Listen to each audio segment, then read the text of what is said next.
भारतातल्या मोठ्या नेत्याची हत्या होईल. जगात उलथापालथ होईल. चीन भारताच्या भागात बंड करेल. अवकाळी पाऊस पडेल. दुष्काळ सुद्धा थैमान घालेल. ही आहे संत बाळूमामा यांच्या यंदाच्या यात्रेत झालेली भाकणूक. 16 मार्चला पहाटे 4 वाजता पुदरगड तालुक्यातल्या श्री क्षेत्र आदमापूर इथे भाकणुकीला सुरुवात झाली आणि तब्बल 2.5 तास ही भाकणूक चालली. हिंदू दिनदर्शिकेनुसार वर्षाच्या शेवटी होणाऱ्या भाकणुकीवर असंख्य भाविकांची श्रद्धा आहे. त्यातही यंदा इराण-इस्रायल युद्धामुळे जगात असलेला तणाव, गॅसच्या टंचाईचं संकट, महागाईचं संकट, हवामानात होणारे बदल यामुळे बाळूमामांची भाकणूक काय असणार याकडे सगळ्यांचंच लक्ष लागलं होतं. या भाकणुकीत तिसरं महायुद्ध होईल. भारत-पाकिस्तान युद्ध होईल. एवढंच नाही तर महाराष्ट्र-कर्नाटक सीमा पुन्हा चर्चेत येतील, असं हे सांगण्यात आलंय. या भाकणुकीत नेमकं काय आहे? काय या आधीच्या भाकणुकीत काय सांगण्यात आलं होतं? त्यातलं काय खरं झालं? पाहूयात या व्हिडिओमधून. नमस्कार मित्रांनो, स्वागत आहे तुमचं आपल्या लाडक्या मराठी जोश कट्टावर. सध्या कोल्हापूरच्या पुदरगड तालुक्यात असलेल्या श्री क्षेत्र आदमापूरमध्ये संत बाळूमामा यांची भंडारा यात्रा सुरू आहे. सोमवारी पहाटे कृष्णा डोळे महाराज वाघापूरकर यांनी वेगवेगळ्या क्षेत्रांबद्दल भाकणूक केली. कार्यक्रमाला श्री बाळूमामा देवालयाचे पदाधिकारी आणि असंख्य भाविक उपस्थित होते. ही भाकणूक म्हणजे भविष्याबद्दलचे अंदाज असतात, जे ओवी रूपात सांगितले जातात आणि त्यानंतर त्यांचा अर्थ सांगितला जातो. यंदाच्या भाकणुकीदरम्यानही वेगवेगळ्या गोष्टींबद्दल, क्षेत्रांबद्दल आणि घडामोडींबद्दल भाकीत करण्यात आलं.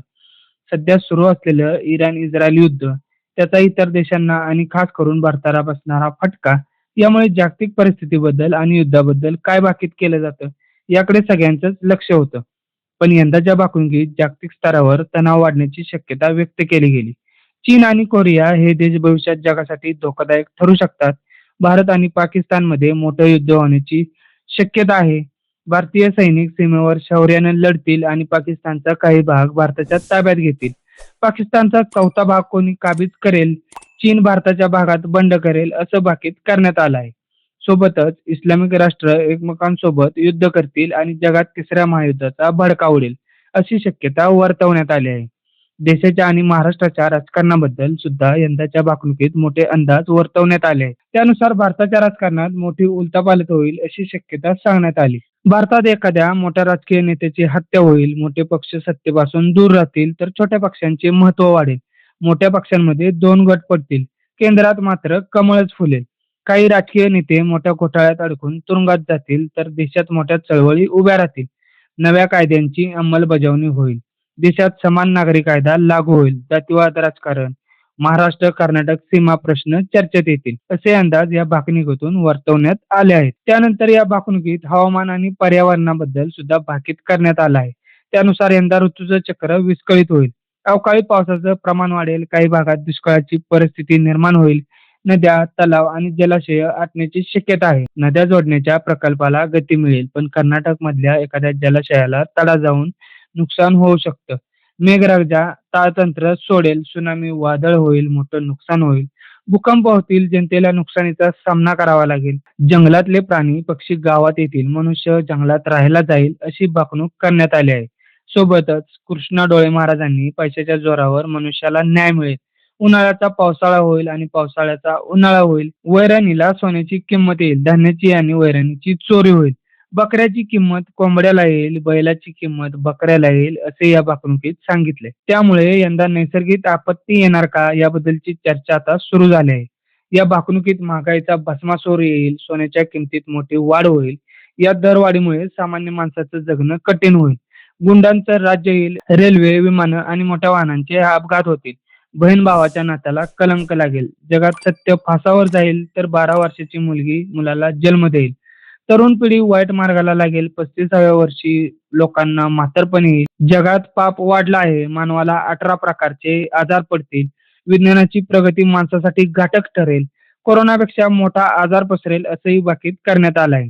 तर धार्मिक आणि सामाजिक परिस्थितीबद्दल या भाकणुकीत संस्कृती आणि हिंदू धर्माला चांगले दिवस येतील. जगातले अनेक देश हिंदू धर्माची स्थापना करतील.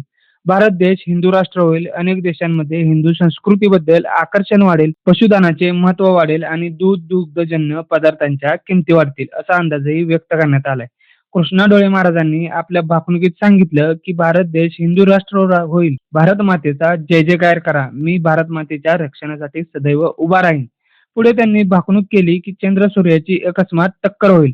जगात 3 दिवस अंधार पडेल, जग दुनिया दिसणार नाही, माणूस काही दिवसांनी राहण्यासाठी आकाशातील तारे आणि ग्रह जागेचा शोध घेईल. श्री क्षेत्र आदमापूर प्रति पंढरपूर होईल. आदमापूरवर माझा आशीर्वाद राहील. बाळूमामांचा महिमा वाढत राहील. माझी करशीला सेवा तर खाशीला मेवा. कोल्हापूरच्या देवीच्या डोळ्यांमधूनच पहाटेचं पाणी येतंय. शिवाजी महाराज पुन्हा जन्माला येतील, त्यांचा जय जयकार होईल. त्यांची ही भाकणूक ऐकायला असंख्य भाविक जमा झाले होते. भाकणूक झाल्यानंतर भाविकांनी भंडारा उधळला आणि यात्रेचा उत्साह आणखी वाढवला. मुळात सगळ्या जगावर सध्या युद्धाचे ढग असताना बाळूमामांच्या भाकणुकीत तिसऱ्या महायुद्धाचा अंदाज वर्तवण्यात आलाय. मुख्य म्हणजे मागच्या 2 वर्षात या भाकणुकीमधले अनेक अंदाज खरे ठरले होते. 2025 मध्ये जगात युद्ध होईल, तणाव वाढेल, नैसर्गिक आपत्ती येईल, अन्नधान्य आणि सोन्याचे भाव वाढतील, राजकारणात मोठी उलथापालथ होईल असे अंदाज वर्तवले गेले होते. यावर्षी रशिया युक्रेन युद्ध सुरूच राहिलं आणि मध्य पूर्वेतही तणाव वाढला. जगभरात अनेक ठिकाणी पूर आणि चक्रीवादळ आली. भारतासह अनेक देशांमध्ये महागाई वाढली. सोन्याच्या भावाने तर उच्चांक गाठला, पण महाराष्ट्रात आणि भारतात मोठे राजकीय उलथापालथ मात्र झाली नाही. तर 2024च्या भाकणुकीत अवकाळी पाऊस येईल आणि हवामान बिघडेल. शेती संकटातील मोठे अपघात होतील, नवीन रोग पसरेल, लोकांमध्ये अस्थिरता तयार होईल असे अंदाज वर्तवण्यात आले होते. त्यानंतर त्या वर्षी भारताच्या अनेक राज्यांमध्ये अवकाळी पाऊस पडला, उष्णतेच्या लाटा निर्माण झाल्या, काही भागात पिकांचे नुकसान झालं, मोठे रेल्वे अपघात झाले, पण कुठलाच नवा रोग मात्र दिसला नाही. त्यामुळे या भाकणुकीतले काही अंदाज खरे ठरतात, तर काही अंदाज अगदी बिनचूक ठरत नाहीत. पण यंदा युद्धाचं सावट आणखी तीव्र होण्याची शक्यता, महागाई वाढण्याचा आणि राजकीय उलथापालथ होण्याचा अंदाज वर्तवण्यात आलाय. या अंदाजाबद्दल, या भाकणुकीबद्दल तुम्हाला काय वाटतं? तुमची मतं आणि प्रतिक्रिया कमेंट करून नक्की सांगा. आणि अशाच माहितीपूर्ण व्हिडिओ पाहण्यासाठी आपल्या लाडक्या मराठी जोश कट्टाला सबस्क्राईब करायला विसरू नका. जय हिंद, जय महाराष्ट्र.